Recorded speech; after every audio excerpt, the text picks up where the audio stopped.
Hello, everybody. Welcome back to Matt and John Make a Podcast. I'm Matt. And back here, I'm John. And this is episode 23 of the podcast, and we have a lot to talk about today. Yeah, the not having a reaction show this week might cause this podcast to be a pretty long one. Just prepare for me to bury the ever living hell out of that show. But I might give us some AEW in particular. Yeah. But give us me some, too. I'm going to bury that show too. Yep. Most things. So on the docket today, we have the Iran-United States tensions. What we think of that, and what will come from that, if anything. On Golden Globes past Sunday, we had Ricky Gervais monologue. Hilarious. He needs to host everything. We're going to talk about some of the points he said there. A fun weekend in the NFL wild card playoffs. A lot of fun games. Yep. Talk about those and the preview of this weekend's games. And then we get into a little bit of some wrestling. And by a little bit, I mean I lied. A lot. Since we don't have the reaction show. Yep. And speaking of those, real quick, due to my schedule and the upcoming weeks, it's going to be hard pressed to do a reaction show. It doesn't work out for me. Real world things, Matt. Yes. You mean we don't live and breathe and just sit here and talk about stuff every day? Sadly, I wish that was not the case, and I could just pay my bills podcasting. But unfortunately, and that's not the case right now. Unfortunately, not. So pretty much we'll go over AEW, NXT, and talk about even some Royal Rumble build here, because we're on the road to the Royal Rumble that is the on-ramp to the road to WrestleMania. And I believe that's actually in 2 or 3 weeks? Something like very close. Yep, I think it's probably 2, yeah. Yep. And then, of course, the ever-popular, no scientific proof to back that up, funny story of the week, in which I did find one, and it is weird as can be. As to be expected. Yeah, but first, let's get into what everybody's talking about and what everybody in my high school that I work at is talking about. World War III. We're going to get drafted, and there's a war. So if you lived under a rock, the recent happenings over in Iran, the tensions there, is that President Trump ordered a drone attack, rocket attack, what have you, that carried out and killed. Let me get his name real quick. I had another story up. Try to get more of the history of the tensions here. That killed. Sorry. Scroll. Soleimani, last name, the general, Iran general. Pretty much, let's see, again, airstrikes, and killed the general, Soleimani. And then Iran vows harsh retaliation, and Trump said he ordered the attack to prevent another major attack, and Congress is all upset because they were not told about the strike, and they were feared there's going to be a war. And to follow up that, on January 8th, this past week, a couple days ago, Iran launched several ballistic missiles at 2 bases in Iraq that American soldiers stay at, but as the reports come out, there are no casualties, either U.S. or Iraqi. Even though like who was it? MS NBC ran a story where where they were supposedly claiming that supposedly 30 soldiers were killed, and it turned out that the Pentagon was like, actually no one was actually killed. So yeah, more fake news. And just to go up, that this tension is nothing new. No. With U.S. and Iran. A little timeline. I found this article. I'll probably have this down below in the description. And even in the 79, the Iranian Revolution, Iranians overthrew a U.S. backed Shah. I don't know, SHAH. I don't know what that is. And in the Ayatollah Khomeini, I'm butchering that, returns. He comes from exile and takes claim of the new established Islamic Republic of Iran, and militants stormed the U.S. embassy in Tehran and held 52 Americans for 444 days. And then this was during the Carter administration. Froze Iranian assets, severed diplomatic ties, and banned American exports to the country. And after negotiations, the hostages were released on January 20th, 1981, shortly after Reagan took the office. And 1980s, real quick, U.S. sides with Iraq and with the war against oil and stuff like that, right? Yeah. If you, I'll probably have to beep out the my dad yelling at the game against Iran and Iraq war. So they sided with Hussein, which is ironic, given 20 years or so later. Mm-hmm. 1983, U.S. Embassy and Marines were attacked in Lebanon. 1984, U.S. lists Iran as a state sponsor of terrorism. 1988, U.S. mistakenly shoots down Iranian passenger jet, killing 290. 95, Clinton imposes far-reaching oil trade sanctions. 2002, Bush labels Iran as part of Axis of Evil. 2011, I forgot about this one. U.S. foils Iranian plot to kill Saudi ambassador on American soil. 2018, Trump pulls out of the nuclear deal with Iran that was created under President Obama. And it leads into now. Oh, and by the way, the Iranian government supposedly put a $80 million bounty on Donald Trump. Real?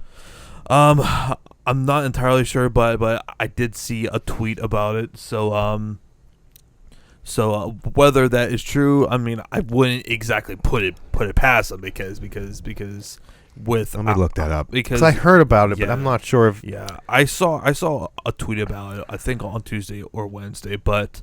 I mean, like, it wouldn't be exactly shocking because it's not like that the Iranians haven't had a reason to hate him and want to kill him, but this whole thing is just, I think, honestly, is being blown completely out of proportion. For as little that as I have known. That I actually know about this, it just seems like that this is going to turn out to be a whole bunch of nothing, because I just don't think that Iran as a country has the utility or the assets to even pose a threat to America. Oh, okay. I found news about the bounty, but finish your thought. But yeah, and then I was just doing some more research and found out that there's supposedly at least 10 or 15 bases around Iran. So it's they kind of have all other bases covered. So I just feel like that this is just basically Trump flexing America's muscles and not like taking any more crap or trying to like push that. Although like as we have seen with Congress, it's causing a lot of controversy because there's even that story with like Nancy Pelosi where she's trying to limit his power as far as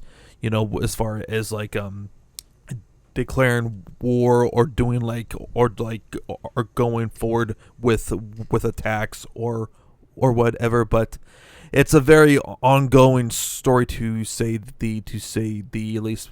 Matt, did you find anything more on that? I googled this, and the website politifact.com says it is mostly false. Okay. And the reason why, I guess it was out of context. I guess it was from a post on Instagram, and I quote, "A bounty of $80 million has been placed on President Donald Trump's head by Iran as tensions between the country and the U.S. rise." From Instagram post, I guess it got 380,000 likes as of January 8th, 2 days after it was posted. It was flagged as part of Facebook's effort to combat false news and misinformation. Apparently, the reports of the $80 million bounty stem from remarks of at Soleimani's funeral procession in the city of Mashhad that was aired on Iranian state television. Footage from the state TV, including the remarks, were tweeted by NBC News Tehran correspondent Ali Arozi. Again, if I mispronounce it, I am sorry. Apparently, the funeral procession was highly choreographed, state-run event. Shocker. Right. A speaker called on Iranians to donate $1 each in order to gather an $80 million bounty on President Trump's head. Coincidentally, the population of Iran is a little bit over 80 million, so $1 each would be 80 million. Right. The caveat to this, and again, you can read this, I'll have this all in the description. The $80 million bounty was a suggestion by a eulogist at the funeral, not an official Iranian government policy. So I guess it was doing a eulogy. I'm reading this here. Farsi speaker who founded the Rouhani Meter fact-checking website. His name is Farhad Shazanji. I'm butchering this. He covers Iranian politics. He reviewed the video clip from the funeral, and the summary of the words was accurate. The person who gave the eulogy prefaced the remarks saying this is a voluntary suggestion from the people of Mashhad on behalf of the Iranians. So I guess it was made and it got blown out of proportion. Again, there's no evidence that this is something being seriously considered by the Iranian government, and that's the end of the article. So it's been taken out of context. People see stuff and then run with it. So it's not surprising. So I doubt that. So I don't think. I don't know. To go off of that, do I think we're in World War III, or going to get to it? Absolutely not. I do not think so. No. Is there a chance?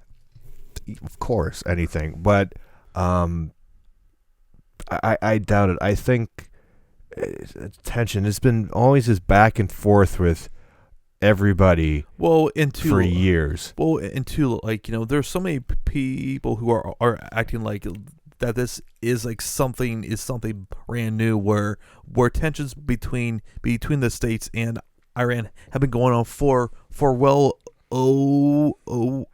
over 40 years now. So it's like this is like nothing new, which is why when this all happened, and then basically you just find out like, okay, this is going to turn out into essentially nothing because let's be honest, what can Iran realistically do right now? I mean, if anything, they would probably just piss off Trump and the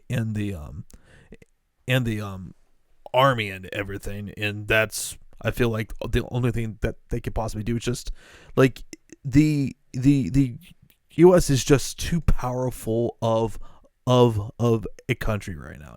It's that simple. You know? And I from what I'm gathering, I think most of Iranians, I think people, the general people, don't hate Americans or ourselves, but more of it's the government. Yeah, they hate Donald Trump, which is nothing really new here.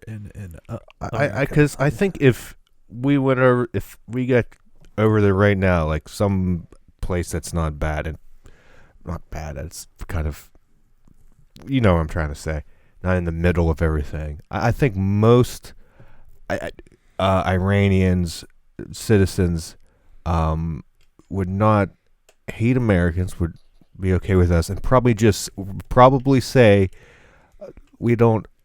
The country's not the problem; is your leaders, and there's been problems for different administrations throughout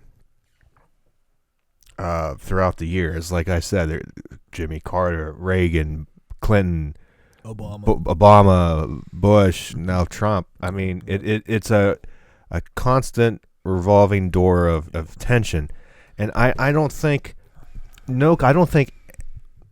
any country really wants to go to a big war. And then if you say World War III, that implies, if you look back at the other two wars, multiple countries, like pretty much the whole damn planet fighting each other. Name another country. Somehow Switzerland wouldn't get involved because they're neutral. I mean, and like, name another country who's having this sort of like warfare right now. There is no other country. There's been tension in the Middle East for as long as I can remember and I can research, dating back to biblical time, after biblical times, with religion and everything. There's always been tension, and then everybody, like high schoolers, I don't want to say work with. That's you know what I'm trying to say, or teach, or like, there's going to be a draft. I don't want to get drafted. I'm going to move. There's not going to be a draft. Looking at right after 9/11, I was talking to the freshmen to this, and they weren't even alive for 9/11, which blows my mind. But that's a different topic. I digress. That was like an act of like war. That was like a big thing. That was, we went to outside of like a Pearl Harbor, like in terms of U.S. Yeah, yes. Like, this. Like, it doesn't compare, and like, it's like I said, like the freaking military is so big, like, it's so powerful, like, people volunteer. Yes, like, there is never going to come a time, I believe, or at least in my lifetime, that they will ever institute that. I think they did once before, but I don't think they're going to do it again. No, because I want to say that the last time was like in Vietnam, right? I believe so, if I'm not mistaken. So it just, like, people are just being stupid, and are being completely uneducated. I'm not saying that the killing of the general is not a big thing in the eyes of Iranian's government. It's a big thing, no doubt. But it's going to go back and forth. We've been in a war since 2003 officially. Yep. If you consider, again, Afghanistan, Iraq, whether you agree with it or not, that's not the point. But the war on terror with ISIS and everything, that's ongoing. This is not your, World War II, there's Nazis, the bad guy. It's constantly evolving. It just, you cut the head off of one thing, and it went from two heads come back. It's a constant thing. It went from Afghanistan to Iraq, and now we're over. I was listening Iran. to clips from Joe Rogan's podcast, and he said they said something, I forget what the show was, that, thinking about it, kind of blew my mind. Is that with all these countries that have nuclear weapons, right? It's only been used twice. Yep. Since the 40s, since World War II. Yeah, I mean, like, nothing has happened. Well, that blows my mind. Well, I think a lot of that too. It's just like more so. Hey, like, this is a card that we can't pull, but it's more so. Nobody wants to. But no one ever wants to. No one ever wants to do what the Americans did to the, because if somebody happened, Japanese. If something like that did happen now, we're all screwed. Yeah, exactly. Like, and that's something that we definitely don't want that to happen. But man, I think we should probably move on here. Could you talk a little bit about the Ricky Gervais? Oh, Ricky Gervais. Oh, he's my hero. I think he's a good comedian. I love his BS thing. He tells it how he says it. He doesn't care if he offends anybody. And then it continued at the Golden Globes. Golden Globes, his monologue. I don't know if he said anything after. I think he did, but I haven't really said this. Go ahead. I'll let you say what he said. I have the transcript here via the Hollywood Reporter. And I'm gonna go and find some stuff here that's just funny.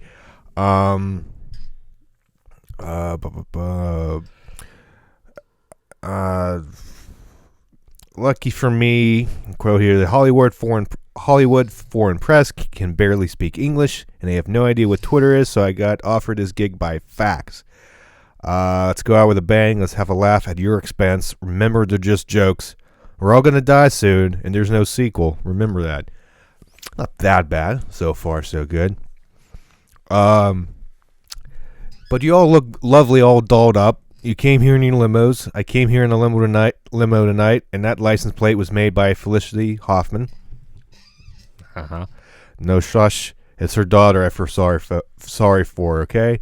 That must be the most embarrassing thing that's ever happened to her. And her dad was in Wild Hogs. Getting going.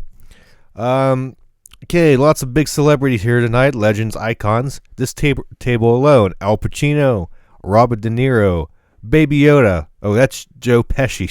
Sorry. I love you, man. Don't have me whacked. I mean, that's so far. It's not bad.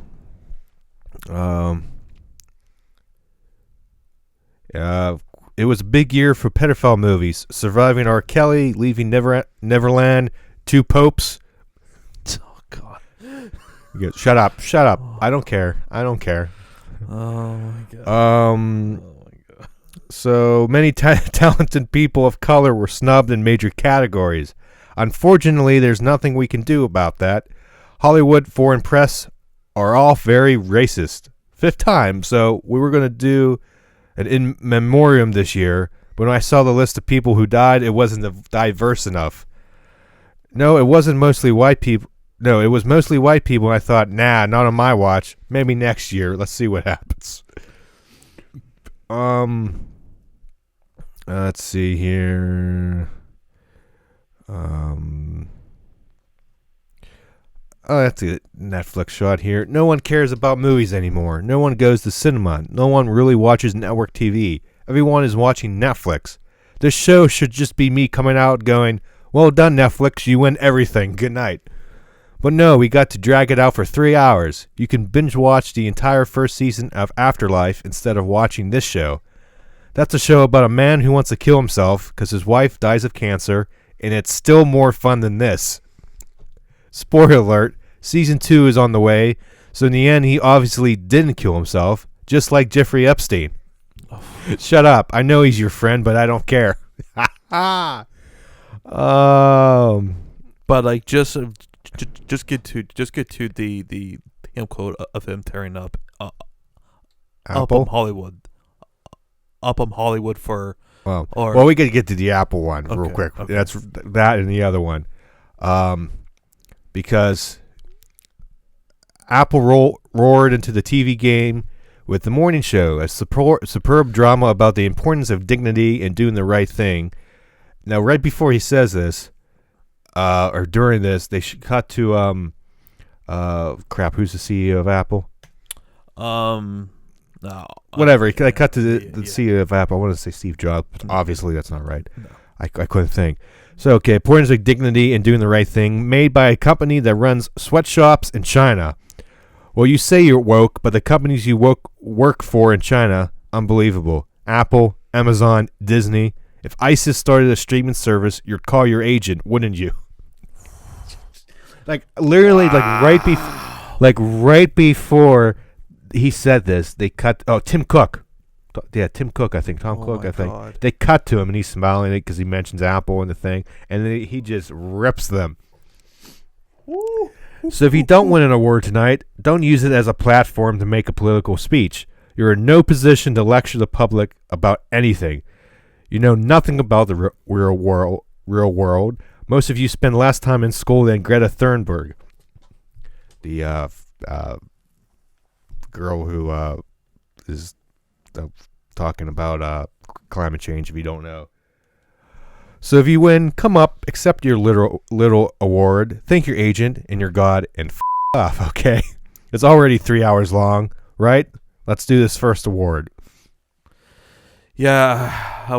Wow. Like when I didn't watch the Golden Globes because Nobody did. because I actually have a life and I want to get to a bed on a reasonable time on the Sunday night because some of us middle class people have to actually work tomorrow, but like just seeing the clips, I'm like, wow, someone had the balls to say this, which quite frankly is probably was what needed to be said, because how many times have we seen award shows where it's like one celebrity or another has to put their political, I don't care, a statement, I don't care, or agenda that like no one cares about. Just say your thank yous and just move the hell on. I don't care.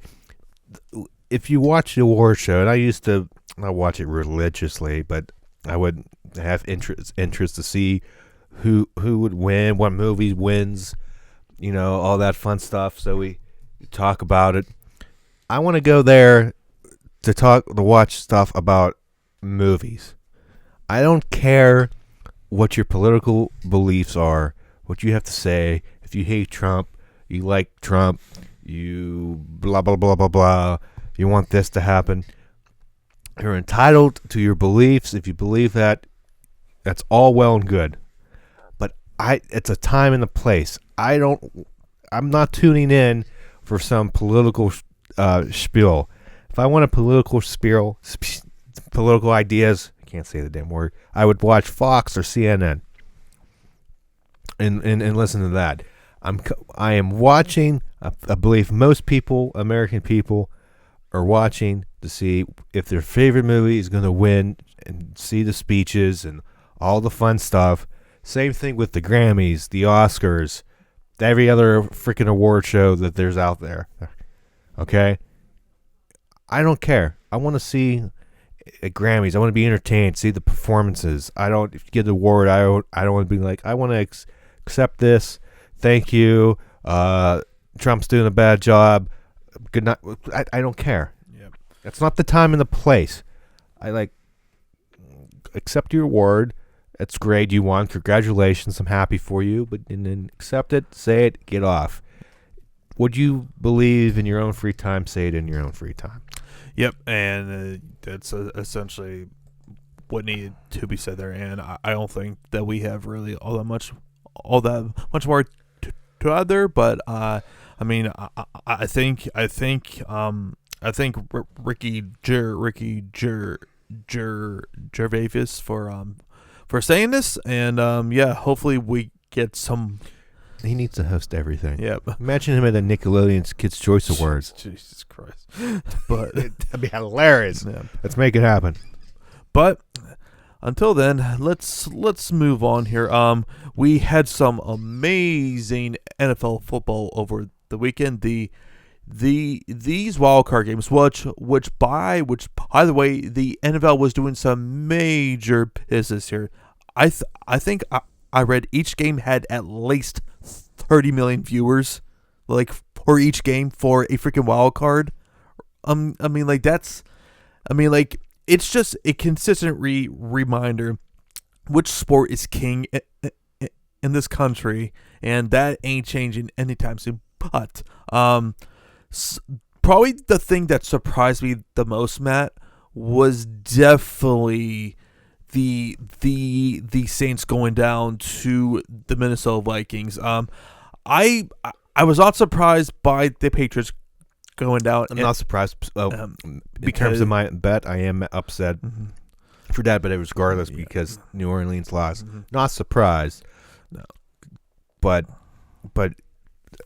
New Orleans laying an egg at home. Yeah, and I don't want to hear any of them complaining about the officials because they had plenty of chances to win that game.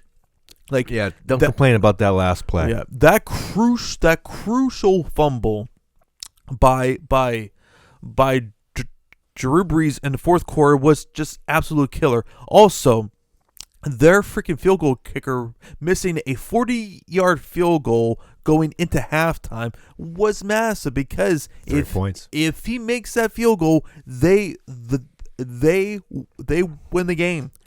They win the game. And but at the same time, though, I will say though, the NFL, they made this rule specifically because of that NFC Championship game in New Orleans. And they don't even bother even looking at that. I don't understand how they don't at least look at it. Exactly. Like I would be fine if they said, hey, we are not going to pull a penalty here.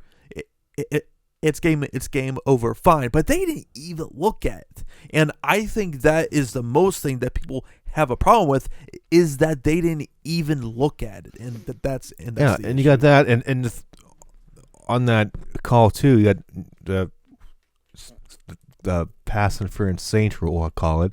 But at the same time, remember back when Pittsburgh played the Saints. Don't even get me started. And that phantom pass interference call. That freaking BS call was it on Hayden? On Joe Hayden, where he barely touched him. He touched his shoulder.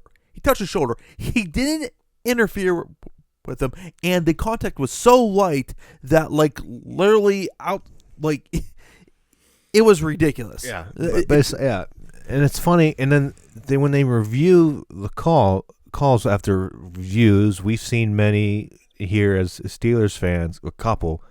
They never overturn them, and there's some they're like some you question how is that interference, and they keep it the same. And what's more frustrating, in that there were so blatantly obvious calls that should have been called, or ones that should have been taken away, but they weren't taken away, which is why it just circles back. This rule is freaking stupid, and it was dumb to implement at the start. But getting into other games, so I'm not surprised by the Patriots losing. No, I said it last week on the podcast that offense is terrible, and they're putting so much pressure on that defense consistently, and Eric Henry, he just beat up on that Patriots defense and just wore them down. Yeah, that was impressive. I mean, and the freaking gamesmanship by freaking Mike Frame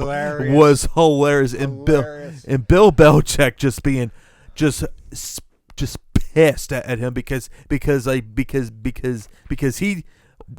the exact same thing earlier in the year. Yeah, I believe it was week 6. Was it it was against the Jets. That's right. It was one of those teams, against the Jets in like week 6. He pulled that move, and it's a small loophole, which is freaking brilliant. Like, yeah, it's stupid, but it's like it's legal. It's legal. What are you gonna do about it? And essentially, essentially, what Vrabel took off almost minute? at least a minute. At least, and at that time, that was crucial because that turned out to be New England's essentially their last push. They were left with what, like 15 seconds, something crappy like that. Yep.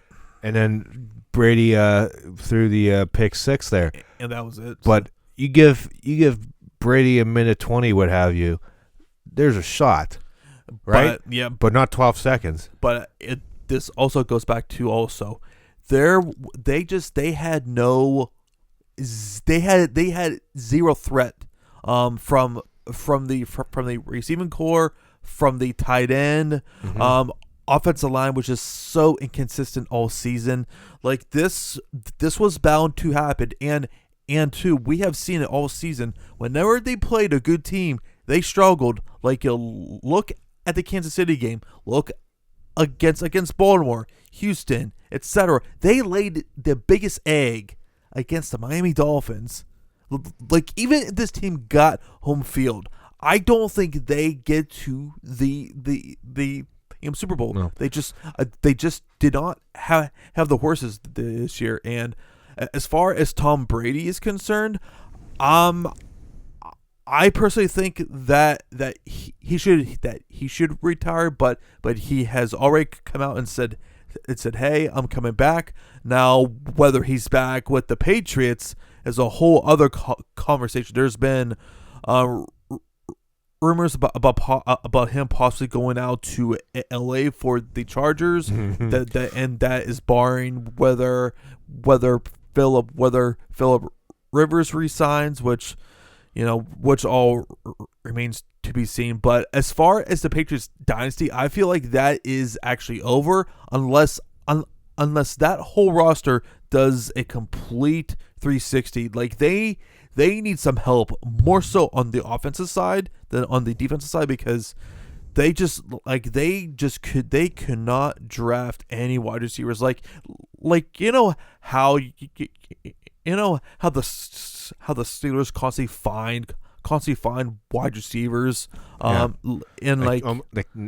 no names, exactly, and they turn out to be great. Yeah. Whereas with the Patriots, they can't draft, scout, or develop any offensive threats. Like, outside of Gronkowski, name the last Patriot that was actually drafted that turned out to be a pretty good or great player. Just, it hasn't happened. So, but I will say I'm glad that those clowns are out of the playoffs, and we have some fresh faces, Matt. Like for example, or as I called it, the freaking stupid bowl between the Buffalo Bills and the Houston Texans was by far the ugliest playoff game I have seen, probably since the Steelers and the Cincinnati game back in 2016. Something 17 or whatever. Yeah, whatever. But like, just the stupidity that was happening, whether it was just the coaching blunders by freaking Bill O'Brien and going for it on fourth down and not kicking the freaking field goal, which would have put you up 6 points, which would have then forced Buffalo to go and score a freaking touchdown and not just tie it with a field goal.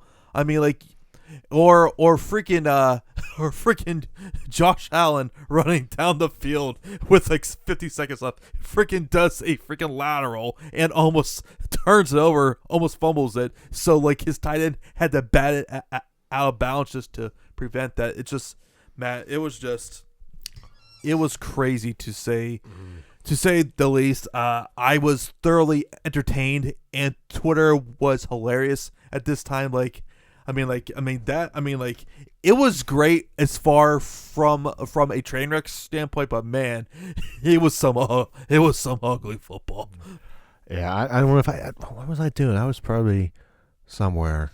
I don't know if I saw most of this game because what you just said last Saturday. I don't remember what you just said, like the slapping, the fumble. Maybe I took a nap. I think I know what it was. It wasn't I think it was in the Bills leading. They were 16. Is it? They 16 were nothing? up 16. Yeah, nothing. There you go. Then I fell asleep. It was like okay, maybe this game's over. Houston's down. And I woke up, and you sent me a text. Yeah, that's why, because I didn't see the end of this game. You sent me a text like Buffalo's drunk or something like that. And I'm like, what are you talking about? And I was kind of listening to the game with like half conscious. I'm thinking, okay, I don't know. In my mind, I'm thinking it's way a blowout, and I needed Houston to win for my parlay. And I looked at my phone. It was 16-16. I went, Buffalo. So I missed that whole what you said. Oh God, it was. I wish I didn't. But between that and like probably the lone uninteresting game was the Seattle and Philadelphia game. I essentially shut that off at halftime because once Carson Wentz went down, they had zero chance against the Seattle Seahawks. So yeah, the divisional round is now set, Matt. We have the Baltimore Ravens versus the Tennessee Titans, and the Kansas City Chiefs versus the Houston Texans in the AFC. And in the NFC, we have the San Francisco 49ers versus the Vikings, and we have the Green Bay Packers versus the Seattle Seahawks. Now, I feel like that I'm feeling pretty confident about the home teams this weekend. The only game I'm not really sure about the home team is definitely the Seattle and Green Bay game. Yes. That is the one game I think is a toss-up just because I just don't really believe in Green Bay. I feel like the Patriots, they have beat up on some really bad teams. But I am leaning towards all four home teams, all four of the higher seeds. But go. Yeah, I think I think the Ravens are 10-point favorites. I think that's a lock. Knock knock. I just wanted to be sure that was on. Oh yeah. I think the 49ers have been screwy the last couple of weeks with the Vikings. They're 7-point favorites. That potentially could be a closer game. Yeah, it's been weird. I've been seeing a lot of people picking Minnesota, 49ers which I can't really figure out, but they've been screwing me on bets. They've been just screwy. So that is my second place toss up. But I would go with San Francisco again, like the Ravens. Chiefs and the Texans, I would go with the Chiefs are 10-point favorites at home there. I got to go with that. Houston is just a really bad team, and if you recall when they faced Kansas City, I think it was like back in October or whatever. Like they were facing against a pretty injured Kansas City team because I believe they were without Tyreek Hill, basically half of their offense line, and to Patrick Mahomes was also pretty banged up in that game. So there's just so many different things that have happened now where I just feel really confident. I think that Seahawks-Packers game is going to be the most competitive. Yeah, I would agree. Because Green Bay's 4.5 points. But I still want to. I'm Aaron Rodgers, but I kind of want to lean to Seahawks. I don't know. For me, it's a toss-up. Yep. Yeah. That to me is the only game where I don't feel great about. I do not trust Kirk Cousins because unlike with against the Saints, I do feel that with the 49ers that they are going to force them to actually have to make some throws, and just on the other side of the ball, they will not have an answer for Stone Cold Kittle, as I call him, George Kittle. Just like between him and Deebo Samuel, that offensive line with those trio of running backs that the 49ers have, I feel really, really confident about them. As far on the AFC side, just Baltimore at home, and like Tennessee, if they want any shot, Ryan Tannehill, he cannot pass for 72 yards and expect for this to be even competitive. I'm not sure if Tennessee is going to be able to handle Baltimore's running game, but although Ingram has been pretty banged up, we'll see how that goes. And we kind of already talked about the Kansas City game, but yeah, it should be a really fun weekend of games, Matt. Do you have anything more to add here? No, that's all right. Pretty much it for me. Yeah. So before we get into Dynamite, I feel like that we should probably talk about the ratings here, Matt.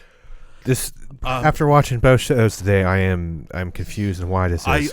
Like when I texted you this, I was like, dude, this makes no damn sense to me. No, it doesn't. Like, I think my only explanation or reasoning is that they not NXT, AEW had this as a tribute to Memphis wrestling. Or honestly, I don't think that it was that. The only thing, but besides that, I think there are a few things to consider, and I was listening to the Observer before I came over here, and Brian Alvarez, he brought up a really good point, because if you recall when NXT put out a few weekly wins, that was still off of the bat from Survivor Series and some of the steam that came from that. I feel like once they had that 2-week break, that kind of like halted everything, and they didn't really advertise a lot of things for this week's show, and I think that extra audience who they got, who I feel were like who were more so WWE fans and not like and like not that hardcore fans, I think is pretty obvious, because man, like that 18 to 49, that key demo, like they nearly doubled NXT in that, and Alvarez also brought up they did. Okay, yeah, and Alvarez also brought up this NXT's audience is getting older. They cannot, for whatever reason, they cannot get that 18 to 49 demo, and that has to be. It was close. 2 weeks ago, it was close. Yeah, it was. It was pretty close, but what also really helped with them though was definitely with those 2 title matches. It's just I'm a little bit concerned, just because the fact, I mean, like, it would be like one thing if they were like, okay, they were like, say 800,000 off, and they were in the top 50 and everything, but they weren't even in the top 50. Like they were 50. I don't understand. I don't understand. When it wasn't like Dynamite was the best show. No, the Dynamite sucked this week, and I struggled. Like it was. I don't get. I didn't get it. Matt, I text you. I was like, dude, this made no sense. That first hour was honestly might have been the worst hour of Dynamite that I have ever seen since. In my opinion, the second hour wasn't the bee's knees either. But no, it was better. But it was a hell of a lot better than the first hour. But I mean, like, we'll see what happens because definitely for next week is going to be the key week. But also, I wouldn't be surprised if we had something similar, just because just looking off the things that are advertised and it's the next week Bash at the Beach. Yeah, so they have a lot of things advertised, and now they just announced AEW. It's a fatal 4-way tag match where basically the winning team would then face SCU for the tag titles. It's like the Bucks, Kenny, and Hangman, and two other best friends, and I forget and I forget who the other team is, but like there's just they like week to week they advertise things, and that is definitely the one thing that NXT needs to do a better job at. It's just even like every single week they need to be building up to that following week's show. You know, we'll see what happens, but man, like as you said, Matt, it's very head scratching. Just don't know how. Just like how is that big? I don't know. Like I thought that. I mean, I even tweeted this. I was like, if NXT cannot beat this week's show, I would be really concerned, just based off of the quality of the show alone. But as we have seen in the past, Matt, like flaming boils of like crap seems to somehow draw more when it comes to this year. So I don't know. I can't figure it out. I don't know. You want to go into NXT real quick before we before we end into a rage? I like to rage, and I'm glad you want to rage. So we start off the show in NXT with Rhea Ripley cutting the promo, and gets interrupted by Toni Storm. Which Toni Storm. I'm looking at a picture right here. Oh, sweet baby Jesus. Anywho, and says she's going to win the NXT UK Women's Championship at NXT UK Takeover, and then at Worlds Collide wants to beat Rhea Ripley for the NXT Women's Championship. Then Kaylee Ray, the current UK champion, comes out, and Io Shirai, Bianca Belair, Candice LeRae comes out. And a little funny moment, I thought, Rhea's like to Candice, "You want a shot too?" And she just throws her shoulders and like, yeah. It was kind of funny because it fits her. And then we get a not triple threat match, a 6 woman tag match. Ripley, Storm, and Candice versus Kaylee Ray, Io Shirai, and Bianca Belair. And Ripley, Storm, and LeRae defeat the other team. I think this was a decent match. Star of the show. I mean, shows off the women's division and shows how better this women's division is compared to AEW. Don't say. That's foreshadowing. Don't say. God, foreshadowing. I'm gonna parry the hell out of there. And you had Rhea and Toni Storm stand tall, and Candice comes in and with the title was gonna give it back to Rhea, and she looks at it, pauses, looks at it, gives it back. So there's that tension there, and we'll see what happens there. Next match, we get the first match in the Dusty Rhodes Classic, Tag Team Classic. We had Imperium versus the Forgotten Sons, and I'll say it every time. Stay forgotten. That name is apropos, if that's the right word. It's because nobody cares. They didn't even get an entrance. a TV entrance. They were in the ring when they came I'm back. fine with that. And Imperium gets the win, which I would have picked. Okay, match. Nothing too crazy. Did you watch this? I didn't know. I haven't gotten to it. Just like it's like for me with NXT, it's just like I find myself when I watch it, it's more of an actual chore for me rather than a Dynamite, just because I feel like I am just more emotionally invested. Whether that is a correct or not, that's just kind of how I currently am right now with them. Then this match, I kind of fell asleep. Because I was watching this after work and I take a nap. It's Austin Theory versus Joaquin Wilde.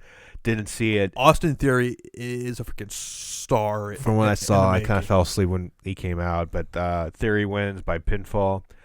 I mean, I didn't see it, so I can't comment. There's another match, the second match in the Dusty Rhodes Classic. Undisputed Era versus Gallus. Really haven't seen any much about Gallus, but they're the UK Tag Team Champions. The Undisputed Era won. Adam Cole kind of helped out in the end. Again, okay match. Nothing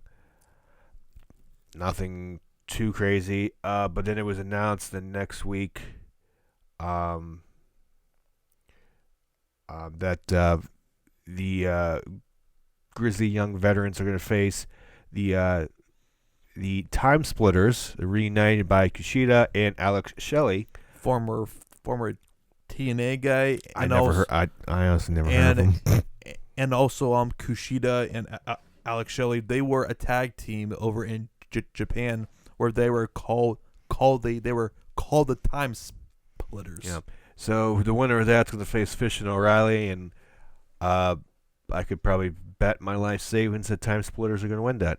Mm-hmm. And they got back together tonight at a NXT live event in Pittsburgh, but due to my schedule, we couldn't go. Stupid plague stuff. Anywho, we go with Johnny Gargano promo, which I believe, in my opinion, was one of his better promos. He called out Finn Balor for walking out on NXT. A lot of callbacks. He made fun of Finn Balor for being the extraordinary man doing extraordinary things.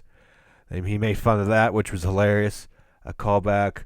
And he said that Finn walked out when he got that call to go up. He left, but when Johnny got it, he stayed. So it was a good, passionate promo. I think you would enjoy that. Mm-hmm. I don't agree with this analysis from this person, but whatever. Then we get Mia Yim versus Kaden Carter. I don't say a filler women's match, but giving other women. But hooray! Chelsea Green finally shows up on NXT. Which she showed up on Raw before NXT, which is hilarious. And then she is apparently a client of Robert Stone, and his first signing is with Green, with Chelsea. And Yim beat Carter by pinfall. So we'll see what this plays out. So I will say this: Chelsea Green is definitely one of their most talented women, and she has been signed for almost a freaking year now, and they still haven't used her, which has been like infuriating me to no end. But hey, better late than freaking. And the main event is what I believe could be the match of both shows. Is fair four-way match to determine the number one contender for the North American Championship. We got Keith Lee, Dominic Dijakovic, Damian Priest, and Cameron Grimes. John, if nothing else, you watch this match. Yeah, I like every person who I've talked to has like raved about this. They have raved about how awesome that Keith Lee looked here. Keith Lee was. I mean, like, unless something catastrophic happens, there is zero reason why Keith Lee should not be the new North American champion. Like, strap a freaking rocket behind this man and push him to the freaking moon. Just was booked like a beast in this match. Mm-hmm. You gotta watch. When I watched it, I had no notes where I was. I was watching this in my thing, my school thing. But holy cheese and crackers! Yeah. This was the match of both shows by far. Mm-hmm. Excellent. So overall, I think it was a good show of NXT, and how it got beat this bad in the ratings, don't know. But we already talked about this. Yeah. So let's move on. Okay. I'm gonna get started with this. All right, Matt, get your peeper ready here. The Nightmare Collective, the freaking Dark Order. Like this, both of these two groups here are like easily the two worst things that are on this show every single week. First of all, we have a freaking title match between Riho and Chris Statlander.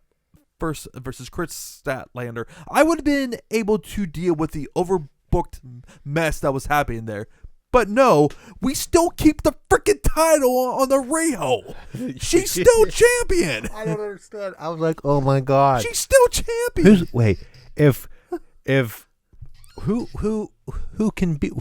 gonna beat her? Who's the one to beat her? I like literally this makes no damn sense to me. Like, you are the second biggest company in the States. Why is she still your champion? You have other much more deserving women right now, as far as Chris Statlander, Big Swole, Shauna.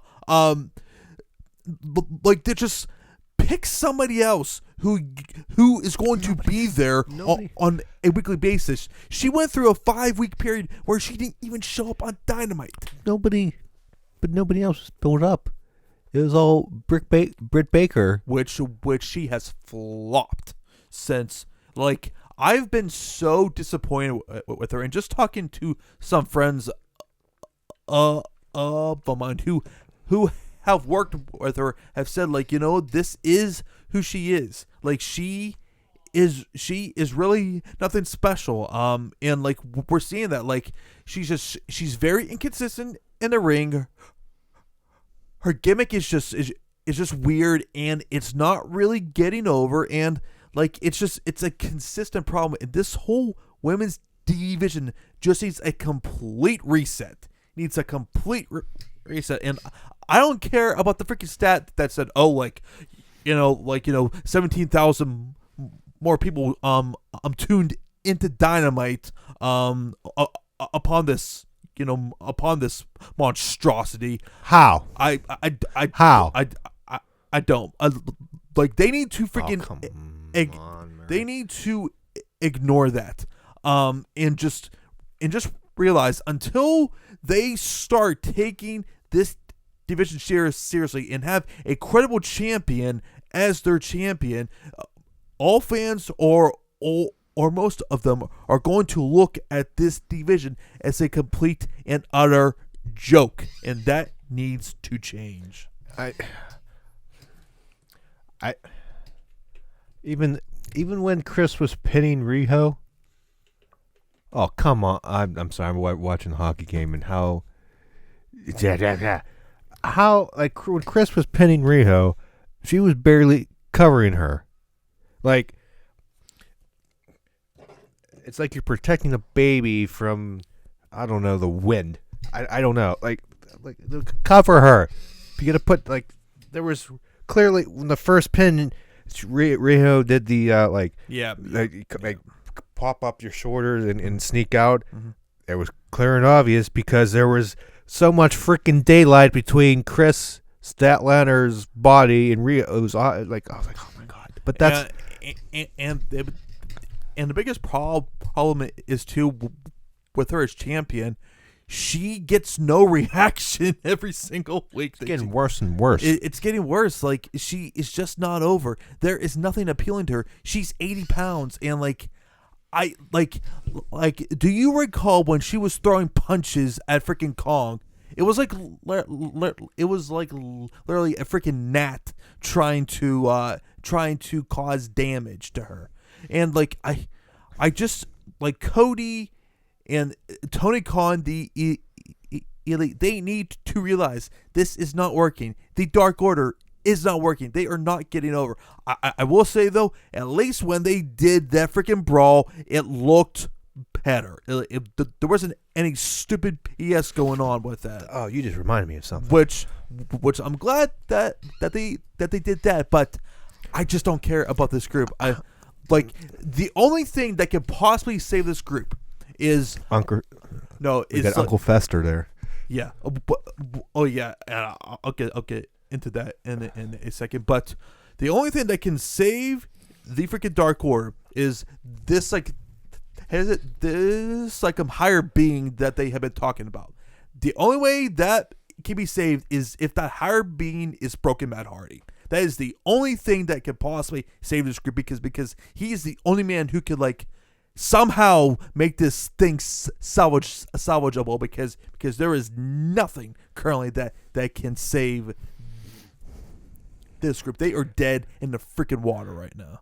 But can we Uncle Fester. Uncle Fester. Oh, wait, before that, freaking Riho. So the bald lady, I forget her name. Attack. Who cares? Throws Riho into the barricade. Right. The ref. The match is not over, right? No, not over. That was another thing. The ref takes care of her for a good 5 minutes and does not see a damn thing that's happening. That where was that referee? Whoever it was just disappeared. Like there's like interference after interference. And they're doing everything, and then the match continues. Yep. I'm not even mad that the match continues, but you went away for like 5 minutes. Like, what you did, talking sweet nothings into her ear? Apparently. Like, you wave the medical. This is what you wave the medical. There's a doctor at ringside. There's Dr. Sampson. He's from Pittsburgh, by the way. He's sitting there. He's a doctor. You can get him over. He takes care of Riho. And then you have to come back over and take charge. You didn't call the match off because you didn't see a damn thing. You didn't see the bald lady throw her in. Then you stay with her for like 5 minutes, and then everything else is happening on the side. Then the match continues. Riho kicks out of whatever Chris Stanloud or whatever. It's blah.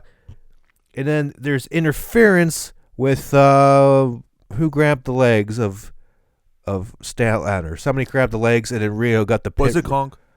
It might have been. I don't know. I don't care. I my brain's forgetting it. And then the Riho gets like the roll up win, and then the ref is like, "What happened?" Mm-hmm. Like how? I count 1, 2, 3. But how did this happen? Thing.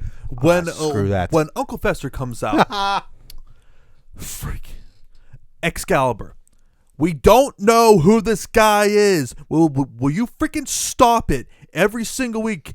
Like acting like that we should know who this guy is. Just play dumb. Say, who is that? Who is that? You know who it is? Proceeds to say the name. That's so-and-so, the Japanese. Like who? Like, it's like small things. It's small things like this from a green announcer who doesn't seem to know how to do his job every single week. He knows everybody. Like, he apparently knows everybody. You know, and I've been saying this every single week. You are exposing yourself to a bigger audience. You need to explain things. If we don't know who this guy is, like don't expect us to know. You know, expecting us to watch Being the Elite every single week is freaking horse.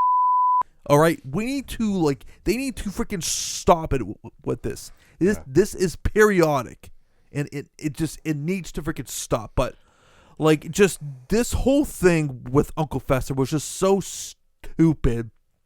Was just such a waste of time. It just took away from the whole entire match, and it just ended up pissing everybody off. The crowd was just like, what? I can only imagine if that was in Chicago. If that was, oh God, like that would. Can I say something? Mm-hmm. And I don't know if this is controversial, but maybe you can.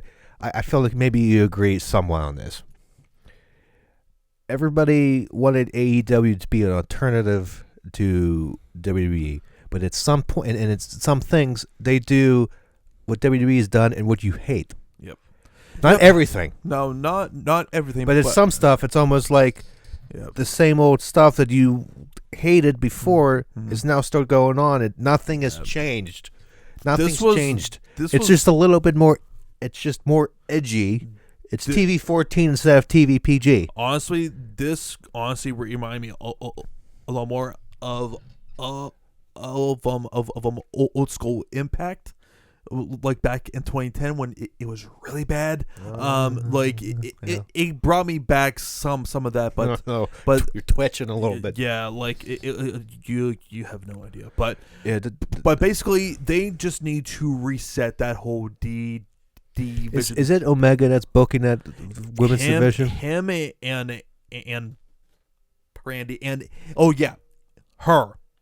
Freaking Brandy. Oh, she needs to go the hell away, man. Like I've given Stephanie for a long time, but like as bad as Stephanie can be, Stephanie's an actual heel. Yeah, she's an actual heel, and she can actually connect with the crowd. Yeah, Brandy cannot connect with the audience, has no mic skills, no presence whatsoever. She needs to know her role. Just step aside, please. Stephanie, I think she does her job perfectly because when she comes on TV, you hate her, and then she's doing good. Like she's just that, like you're like, oh yeah, a little. Brandy's different. It's not like you have contempt for her. It's just like you just want her to go away, sort of thing. It's weird. Stephanie once in a while is good because she's good. She knows how to push everybody's buttons, and I guess it's just if I'm looking at you works. But Brandy, it's not bad. I was listening to Jim Cornette's thoughts on this match as I was watching this show. Did you listen to him? No, but I can just imagine. The two videos that were up when as of now that I remember was the women's match and MGF and DDP thing. I didn't listen to that yet because I didn't get to it. Anywho, he was like the only saving grace, and it wasn't even really good. Was that Brandy was burying Excalibur about why do you have a mask on? Do you even wash it? Do you wash? You take it off when you take a shower? Just burying Excalibur, saying that she didn't even want to watch the match. She'd rather fall asleep. Like she's burying the women's match and stuff, which I just found hilarious. It was somewhat entertaining, probably the most entertaining thing she's done in terms of how when she was in Nightmare Collective. Well, yeah, and two, she brought that up. She was like, "Oh, I don't even want to see this. Then why are you out there for?" And she said, "Well, because you invited me. I can leave if you want." And then, the freaking leave. Like it's just like I mean, in some instances, heels can be illogical, but this was just illogical to the max. It was just like this made no damn sense. Like there was just I would have been fine. Yeah, I would have been fine if she said that and then left. Mm-hmm. That would have been like. But she didn't leave. That would have been great. You invited me. You be the heel, and be the ass. Mm-hmm. And said you invited me, but you know I'm going to leave anyway, and then leave. No. But what were you saying? I'm sorry, I interrupted you. No, I've talked long. I feel like we can go. Yeah, on and on about this. Is there anything else? Yeah, but before then, with the tag match with Hangman and Kenny versus the Private Party, this was a pretty good match. I had no problems with the match. No, they are teasing more and more of Hangman turning heel, which I feel needs to happen. And like just with Hangman, I do feel like that that there's definitely something to him now.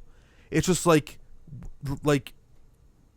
something needs to happen. I definitely feel that a heel turn needs to happen. Just hopefully it will get some sort of steam back with him. But like he's sort of playing a alcoholic, an angry bartender, a angry bartender. So we'll see how this goes. I would imagine that this is probably building towards Kenny versus Hangman I think it has to at AEW Revolution. I do not want to see Kenny versus Pac again. Like do not. But that's getting built too. Exactly. Because he's I would just do that for a Dynamite. I would not do this for Revolution. I just that's a waste. He of keeps time. attacking Jackie Chan. Yeah, exactly. It's just racist. I don't know. Well, who cares? I don't, because I said it because I don't know his name. One thing I appreciated in this match is that they did inadvertently hit each other with stuff, but that didn't cost them the match. They still won. Yep. Usually, if that happens, I'm gonna hit my person. Oh, roll up for the win. 1, 2, 3, and that's the tension. But they still won. They worked as a team, but that they're teasing it, and I did appreciate. Because usually it goes the other way, and I appreciate that. Because when you told me the first hour was bad, I watched that match and went, okay, that wasn't that bad. Oh my God, what can be next? And we saw the women's match, and I sat there and I went, oh, I cannot wait for the podcast. I'm gonna lose my mind. Literally once they ended, I was like, oh my God, I cannot wait to unleash hell upon this, but yeah, that was pretty good. We also had a pretty good tag team match between Cody and Dustin Rhodes versus the Lucha Brothers. Cody and Dustin they are a very fun tag team. They are really utilizing Arn Anderson as Cody's coach. To this point, that has been done really well, and I also like in the post match promo where he's basically saying, hey, we are not going to go and play by MJF's rules here. This how's he make the rules? Exactly. This, you can definitely see him being it's kind of how you see in a football or in the NBA, agents, coaches, whatever. They are in constant negotiations. I definitely feel that this is adding a very interesting dynamic to MJF versus Cody. So it's very interesting. And to be quite frank, I haven't really seen this, so I'm very intrigued right now, man. Yeah, speaking of managers and agents, what the hell happened to Blanchard? What's that storyline going? Basically, we haven't seen Shawn Spears in a while. I feel like he's the worst booked from beginning of AEW career to now. He was coming in hot, honestly, with the Cody Rhodes, and now honestly, do you know who I would like Tully with is probably Hangman when he's heel. I feel like that could be something that they could possibly do, because just to have someone facilitate and help him out sort of thing. But I wouldn't mind seeing that. But Shawn Spears is done. He's barely on TV. Yeah, it just he is who he is. And I think, but there's something good going with him. He has. Well, it doesn't happen. I mean, when you are feuding with him, Jelly Janela, I mean, you're pretty much screwed. So yeah, and Tully got kidnapped, and nothing's come of it. Right. But yeah. Anywho, that's tangent. But yeah, and we also had a match before. Oh yeah, I completely forgot about this. But before the freaking Dark Order attacked, went down. Christopher Daniels and Sammy Guevara. and Sammy. I can't stand Sammy, but well, that's he's like he's doing his job. Then I could say it's not because he's a heel. It's just I don't know. But like I just like can't stand him. Here's another thing too. When that match was happening, for some reason, Pentagon Jr. comes out and just starts talking during that. Thank you. I was like, Are they still feuding? I was like, do we not have anything else for Pentagon Jr.? Can we please find something that's a little bit more interesting? You said something. I don't know what happened. It just like this guy was so great on freaking Impact, was so great on Lucha Underground. Can we please find something a little bit more interesting for him? And then he comes out and faces Cody and Dustin. Yeah, exactly. Just I hate that. But okay. Are they still? For some reason, I can't remember stuff with AEW. Are Lucha Brothers and SCU still feuding, or is that just under? No, that's done as far as like more so SCU and like Dark Order are more so feuding. Okay, so you're telling me if we're not missing anything, that it was just him coming out and going. Basically, just basically telling Daniels how you saw you're like old and whatnot, but it just seemed so random. Yeah, it really was. But we also had a 6-man tag between Jurassic Express versus I'll tell you the Best Friends. I'll tell you exact moment when I fast forward this match. Marco Stunt. When Marco Stunt's acting like a fucking idiot, walking back and forth, pounding his chest, and what's his face? One of the best freaking friends just stands there and looks. Yeah, and I'm just like, you know what?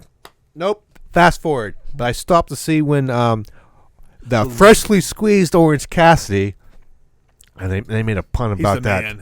He's the man. No. I'm slowly getting off the Orange Cassidy train. I prefer strawberries and not oranges. God, you're so weird. I know. Apples. Why I say strawberries? Apples. Is like comparing apples and oranges. Sure. I don't know where I'm going with this. Let's move on. Okay, yeah. All right. So and then the damn kicks. He's starting to. Yeah. We know. No. All right, moving on to MJF. I can't rant on Orange Cassidy. Huh? Can't rant on Orange Cassidy. Oh, okay. Rant on. Or no, you invited me. I don't want to anymore. story of freaking life. No, I was making fun of Brandy Rhodes, that thing. Oh God. I don't know, rant. He's just terrible. This freaking show. All right. Terrible. So I fast forward through that match. I have no idea who won. Oh yeah, no, Lucha Express or whatever the fuck. Yeah. But there actually was some really good stuff on here. MJF. Every single week, we get at least one really good promo from this guy, and I would be perfectly fine if he cuts a 5 or 10 minute promo every single week. He can cut a 2-hour promo. I'll be fine with it. Just like he just generates just so much heat, just so much angst with the fans, like tearing up signs. And this week, like he comes out for a promo, starts talking, then DDP comes down. DDP likes to spell out things a lot. That was the whole damn promo. Yeah. I'm DTP Yoga. Oh yeah, that's it's now DTPY. He was just saying WCW. That used to be on TNT. I was like, he hit the promo. He's cutting the promo, and I was like, get to the point. And two, when this was happening, MJF tweeted during that. Did he? He tweeted during that. He was like, will someone shut up this freaking old man? That's great. which had me dying. But like basically, this comes down to where DDP is challenging MJF to a match. Eventually this leads to a thing where MJF said like, I'm gonna put you down, and then after that, he's gonna have his way with one of his he's gonna go bang. Like That was funny. Like I was like, oh my god, like this guy is such an a-hole, and it's awesome. That was almost the highlight of the show. Yeah. And this eventually led to announcing that for next week there will be a 6-man tag between DDP, it's Dustin Rhodes, and for some reason QT Marshall comes out. Oh yeah, and QT Marshall versus Butcher, the Blade, and MJF. Which yeah, Bad Bath and MJF. Speaking of those clowns, they must be taken really seriously when a 65-year-old man took out both of them without any problem whatsoever. I hated how it came off because he attacked the Butcher, and then everybody else is just standing around. Yeah, and then if he's tagging dude in the diamond cutter, you get on his ass. Mm-hmm. It was just like, yeah, I get it. I get it, but it was just like, just watching him, just like there was too much of a gap. Yep. It should have been he attacks somebody, gets a retaliation attack, and then you could send Dustin and QT Marshall out, and then set up. And just like he takes out everybody. Mm-hmm. Like to me, okay, back if this was 15 years, 16, whatever you say years ago, okay, but not now. You're supposed to. He's the old Hall of Famer. He's supposed to get the heat, and then the faces come out and save the legend. I don't know. It was just wasn't done to perfection, but it wasn't bad. I mean, again, there was worse on this show, obviously, but finally, the last thing on the show, which was excellently done, I might add. Yes, Matt. It was a slight minute for rebuttal on that, but it was still good. But continue. We had the whole thing with Chris Jericho in the Inner Circle and Jon Moxley, where Jon Moxley would give Chris Jericho his answer about joining the Inner Circle. Now, I was surprised how easily that the crowd turned on Jon Moxley. Like they somehow I was like, okay, because they, and this is I think why, is because I think the one negative I have of this segment, was that it felt like it was that whole thing was dragged out from when he said he did accept to when he said I'm kidding. Like to me, that time in between, it was like it really dragged. They could have cut that maybe a little bit and a half, and it's fine. And I think that helped the crowd be like, oh, what? Because they were unsure what was happening. Well, I saw, I was like, okay, there is 5 minutes left, and this is just happening now. I was like, yeah, he's definitely turning. I had no doubt in my mind he wasn't going to join. Mm-hmm. But definitely the funniest thing though was when Moxley does say, "Oh yeah, I'm just kidding." When he hits Jericho, Jericho just passes out. And he just acted like he's sleeping. Hager is holding him, and he's just like, just like that was good. That was funny. That was by far the best thing. I was dying. Yeah, I think I don't know if it was why it got dragged out. That it was the segment was timed. They had too much extra time. Right. That's what I could think of. But that's my negative to that thing. Yeah. And it's not a bad, it's not a terrible bad thing, but if you want to nitpick, yeah. But that was done really well. I mean, obviously they're going to be going with Chris Jericho versus Jon Moxley. I think that they definitely should put the title onto Jon Moxley here.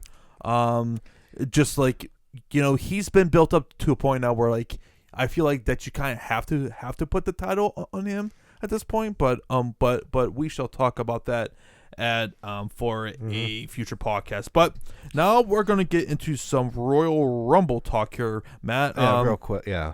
So some things that we found out this week was that we found out on Raw, Lesnar will be entering as the first entrant in the men's Royal Rumble. I am intrigued in seeing how this plays out. It just doesn't make any sense to me. Although I will say though, like they did not have anybody for him to actually face at the Rumble. So I was listening to I think Wrestling Inc. podcast. I think after Raw, it was LeBar, Matt Morgan, and Glenn Rubenstein. Is it Rubenstein? yeah. I forget who said it. Maybe it was Justin or whatever. As a collective group, that this gives a chance for more with Lesnar being number one. And the title's not on the line, right? Mm-hmm. That it gives a chance of more quick shots of fresh matchups that we've never seen yet. It's something fresh, and rather because he's probably going to last to the end, and I think it's an interesting way to set up a feud at Mania. I can tell you, I could tell possible you, one. I can tell you one guy who I am hoping, but I know it's probably is not going to happen, is Brock Lesnar versus Keith Lee. Like, to me, if you want to go really outside of the box and just try to instantly make a guy, I think doing him versus Keith Lee would not be a bad idea there. So you could probably see some quick, again, like I said, matchups. Again, if they do, and it all comes down to how they book it and who comes out. But to me, it's different and it's intriguing enough that I want to see how it gets done. Yeah, I just have a bad feeling about this. Just based off of past history, I'm really worried about this, but we will see how that goes. Is Velasquez healthy? Is he done with his injury? I believe so, but from everything that I've been hearing, like, it doesn't look like that they're gonna be doing him and Lesnar Mania. Not even Fury. I hope not. Like that to me has disaster written all over. Like, to me, this is a grand opportunity for this company to make another star. They desperately need to freaking do that. It depends on who they pick. If they can eliminate Lesnar from the Rumble and win, they challenge him. There's your key element on the feud right there. Lesnar eliminated 20 other people. Technically, everybody says that you beat 29 other people, and then you get that one person that eliminates them. Somebody, if it's somebody fresh, somebody new, gets it excited because this company desperately needs something to go into WrestleMania. Here's the options you don't want: Lesnar to win, probably Velasquez to win. Yep.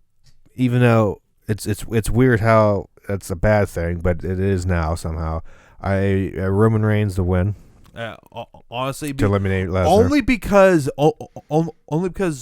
because we would all know then it's Roman versus the Fiend, and I can tell you right now, if that happens, God bless you, you're getting booed out of that building again. If it's we can sit here and go whatever, but I'm intrigued to see. I'm interested to see what they do.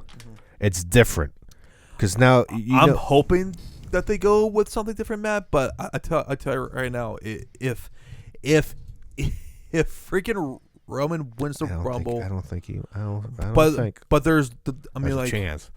I also wonder if we might possibly see a John Cena in this Rumble because there have been ongoing reports that he wants a big time match at WrestleMania. I wonder if they might go with that. And there's reports that Edge is returning at the Rumble, which is interesting. Mm-hmm. So we'll see what happens there. Yeah. So there is a lot of rumors, interesting rumors for this Rumble. That's and innuendo. So I'm kind of getting more intrigued and excited for this Rumble match just to see what possibly could happen. What do we have next on the thing here? Okay, yeah, we kind of. I mean, like, we'll talk about some of the Mania build in on another podcast. Matt, let's get to the funny moment of the week. Yes. So again, I thought I had one before on Twitter. I saved. Apparently, it was lost, but I found another one here before John E came over to record this podcast, and this was the first one I saw. And this was via Fox News. Link below in the description. How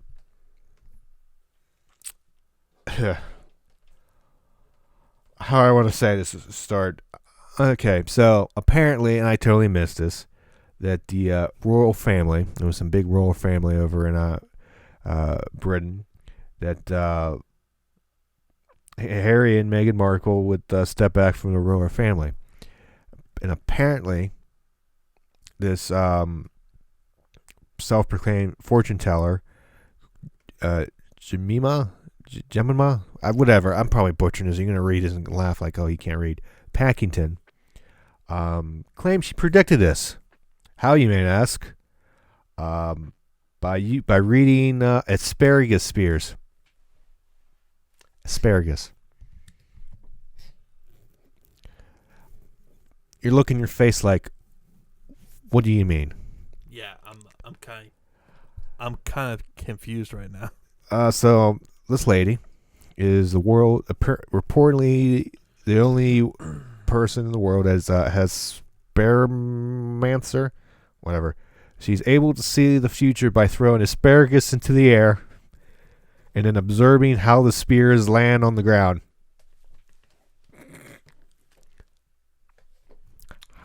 In a quote, and when I cast the asparagus, I just love that beginning of that quote. When I cast the asparagus, it creates patterns, and it's the patterns I interpret.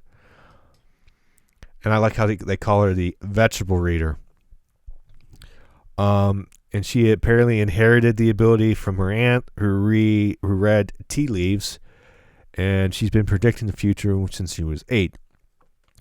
And she goes, I'm usually about 75 to 90% accurate with my predictions. I go through my predictions each year and think, yep, that's happened. Yep, that's happened. She admits that sometimes she doesn't quite read it correctly, but she claims she's never far off. Apparently, among her previous prophecies, she said that she was able to predict Brexit, England winning the Cricket World Cup, Theresa May being pushed out as Prime Minister. And outside of her 2020 predictions are very broad. She said a real shakeup of major political parties, sports and sporting personalities will be embroiled in scandals, and concerns about global warming will again take center stage, but more countries would take action to minimize the threat to the planet.